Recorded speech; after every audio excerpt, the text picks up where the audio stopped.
This happened shortly after college. My mom is a retired, disabled woman who now owns her house on a quiet residential cul-de-sac.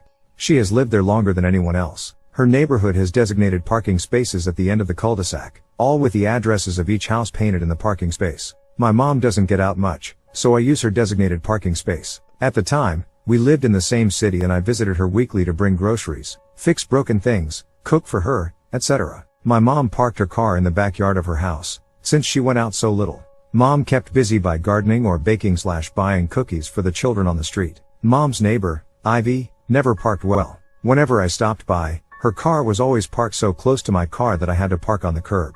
I wouldn't have cared about Ivy's poor parking but for two things. 1, she had 4 or 5 kids and had parties almost every weekend, leaving trash in mom's yards. 2, I loved my car, a 2016 metallic ice blue Dodge Challenger Hellcat, the first car I had ever purchased brand new. I washed that car once a week, detailed the interior, and had rules against eating, drinking, or even leaving trash in my car. It was my pride and joy. Mom had called the authorities throughout Ivy's residence because of the parties. Ivy's guests would fill up the cul-de-sac with their cars, obstructing traffic, and get into loud fights at and after midnight. I often found empty bottles, etc. on the fence between the properties, mostly on Ivy's side of the fence. This is all important information. One Saturday while having dinner at mom's house, I heard a loud crash and my car alarm went off. I ran outside to see Ivy's older model Honda Accord back out of her parking space and speed down the street.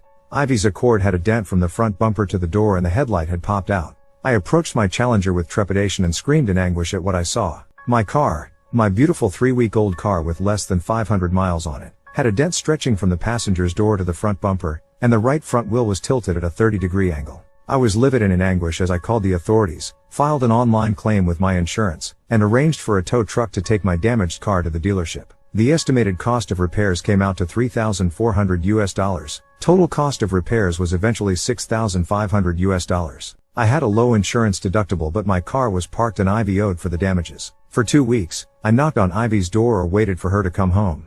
She stopped driving her damaged Accord and either rented or borrowed a Ford Fusion. When she was home, she didn't answer the door. When she wasn't, she stayed away until my rental car left mom's parking space. I left a note on Ivy's door for her to call me, but only received harassing calls from restricted phone numbers or people blaring air horns in my ear when I answered. Then came my revenge. About 2 weeks after the accident, Ivy's children came to mom's house for some cookies. I noticed that 2 of them had bruises around their eyes. So if Ivy hadn't hit my car, I still would have done what I did but maybe not as underhandedly. I had mom take pictures with and of the children but waited until the next party to strike. Ivy had a party that night or the night after. Mom called me to let me know and I installed an app onto my phone that gave me a fake phone number. I called 911, reported the party. There's a loud party at 1007 Mountain Drive, and I'm worried because the children are around all these adults. Please, hurry. Mom called to let me know officers had arrived. I drove to her house, stopping by the grocery store first so that appeared to be the reason, and saw Ivy and her boyfriend Bain already sitting in the back of a squad car. From a news broadcast that night, I found out that Bain had warrants out for his arrest. Initially, the charges were disorderly conduct and disturbing the peace. However, Mom turned over the photos of the children, anonymously mailing them through the post office with Ivy's address and name as the return address. Less than a week later, Ivy and Bain were charged with child endangerment charges. First, you have to appreciate the kind of guy Nathan is. Brilliant engineer/crazy person. Because Nathan likes rules and Nathan doesn't give up when he knows how things should work. I like to get him to tell the story whenever we're together because he doesn't even see why it's funny. It's just how he deals with all problems. Nathan was like if you saw Sisyphus and you thought, maybe I should try to stop him. But then one day, the boulder was on top of the hill. And you go and ask Sisyphus how he did it and he replies, it was simple, I just kept pushing it forever and ever, and eventually, the mountain gave up. A real grade 19 bureaucrat. He just works systems through problems no matter how daunting they should seem. Until one day, when Nathan's unstoppable force met an immovable object. I came into work and saw checks and envelopes spread all over his desk. And Nathan filling them out with the kind of grin Steve Buscemi might have crossing names off a list with a tube of lipstick. I ask him about it and he calmly starts explaining that he's having trouble with the IRS. I probe a little deeper since that in no way explains more than one check or envelope. And he starts telling me about how last year during tax season he was about to be in China for work so he started filling his taxes out early while at his parents' house. He owed a little but left before he could mail it in. But he remembered while in China and, after breaking through the firewall, paid it online. But then his parents, thinking he forgot, also wrote a check for him and mailed his taxes in too. So now his taxes would be paid twice. So they said don't worry about it, we'll cancel the check. Well, it turns out that IRS has a canceled check fee of something like $40. And they sent Nathan a bill and penalty for the $40. That was it. That was the whole story. A $40 fee. Nathan, why do you have 20 checks on your desk? Oh, well, after I explained to them what was wrong with the fee, they didn't get it. So Nathan spent the next 4 weeks escalating the issue to the point that he got a case officer, a real, live human agent on the phone with a case number. Nathan started by asking for the agent to spell his name and politely to demonstrate that he was where he said he was by asking how the weather was and how the drive-in had been that day. He then asked for his agent's manager. He got their name and exchanged some pleasantries.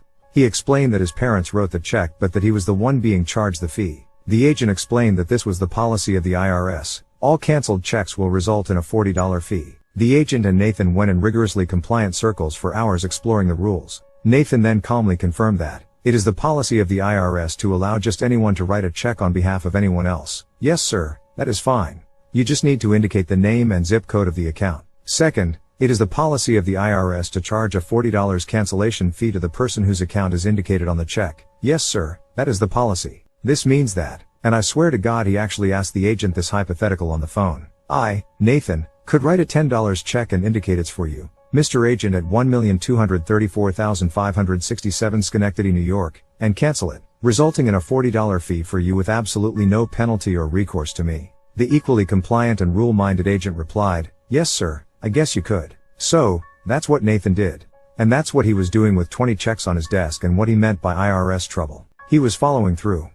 Sending checks to the IRS address to pay the taxes of the agent and the agent's manager. Also Nathan could cancel them, causing the agent and his manager to owe the IRS a fee for each canceled check. He was exploiting the same flaw in the system in which he was caught to essentially extort the IRS agents. I laughed about this for weeks after. But then came the best part. 3 or so weeks later, I'll be darned if he didn't receive a letter from the IRS. Sir, we understand the point you've made. Please consider your fee waived and I hope we can put this behind us. This is about a job where I and about 200 other guys were promised, and earned, bonuses. The company was a financial services firm known for paying well, but one year they decided they'd withhold bonuses. This is how I handled it. So I was working for a financial firm, 1,800 employees, with a sales force of 200. I was one of the salesmen. We had our annual meeting in April. It was a big affair. Most of the employees attended, and the CEO gave a big speech about how the previous year was the best in the company's history, blah blah blah. The next month, May, we each submitted memos basically justifying why we qualified for, or should qualify for, bonuses at the end of June. I wrote mine out and explained the sales growth in my territory over the course of the previous 12 months, and what percentage my sales were out of last year's total sales. Coming off the company's best year ever, it should have been a slam dunk, right? All of us were excited about how much we'd have coming in June. June rolls around and my bonus is zero. Zero. But it's not just me. It's all over the sales floor. Less than 20% of the sales force got bonuses, and everyone was angry. All the supervisors were dealing with angry subordinates. The sales manager was too, and even the VP and director above him. Everyone was furious and insubordinate. Angry accusatory emails were flying, and the company was facing a mutiny. It got worse when it came out that the supervisors were offered bonuses that they could determine for themselves. Most of them took them, but a couple, knowing their subordinates wouldn't be getting anything, refused. My supervisor took his. When it came out, he tried to explain to his sales team about how he felt it was justified and how hard he worked. He ended up with people screaming at him about how they felt the same but they didn't get jack. So for a week or so, things on the floor came to a stop. A lot of people just didn't show up and the ones that did were angry. I came in and started reading Monster.com ads at my desk. I also stopped selling anything, or answering my phone. When confronted by my boss, I told him that as soon as I got the bonus my sales justified, I'd start working again. Until then I'd be coming in late, reading and responding to one ads, and leaving early. He could expect me to keep that up until I found another job or was fired. The following day, I was sent to the regional sales manager's office. She said she'd heard about my work stoppage and asked me to explain myself. I told her that if she heard about it from my supervisor, then she already knew why I wasn't working and I didn't need to explain it again. She tried buddying up to me, being friendly, then being stern, then being angry. I kept my composure and told her that the longer the company held out on my bonus, the longer it was going to miss out on sales from my territory. I then gave her my average daily amount of sales from the previous year, quantified what the total loss would be for a week of me not selling, and how much cheaper it would be just to pay me the money I was owed and get me back to selling. Then I thanked her for her time and told her I'd be leaving work as soon as I left her office.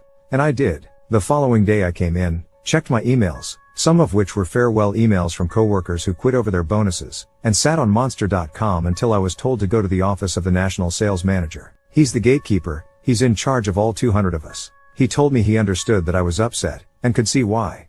I asked him if withholding the bonuses from 80% of his sales force was his idea or someone else's. He didn't answer. He did tell me that I would be getting a check on Monday, and could I please go back to work now? I told him I'd be going back to my desk, but work wouldn't start until the check was in my hand. When I went back and checked my emails, yup, more defections.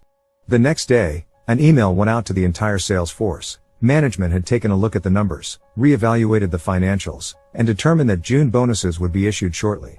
The email also apologized for the delay, and reminded us that as salesmen, we were the core of the company and our hard work was appreciated. I also received another email, this time from the national sales manager, who told me while bonuses were scheduled for Monday, he'd be walking my check to my desk the following day. The following day I showed up, sat down, and shortly afterwards the national sales manager walked on up and handed me my bonus check. That's when I completed my revenge. I thanked him, and handed him my resignation effective immediately. In my resignation letter, I requested that a check for my unused vacation time please be cut and given to me before I left the building. When he finished reading it, I told him I'd clean out my desk while I waited for the vacation check. While I was doing that, one of my coworkers also resigned effective immediately.